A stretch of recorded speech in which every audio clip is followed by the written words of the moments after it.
another fun etude.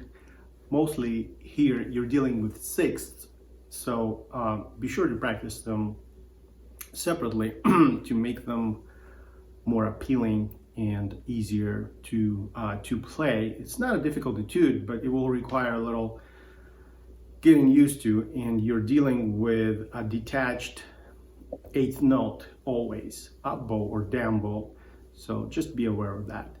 Otherwise, remember, this is melodious double stops, so try to make them sound as melodious as possible.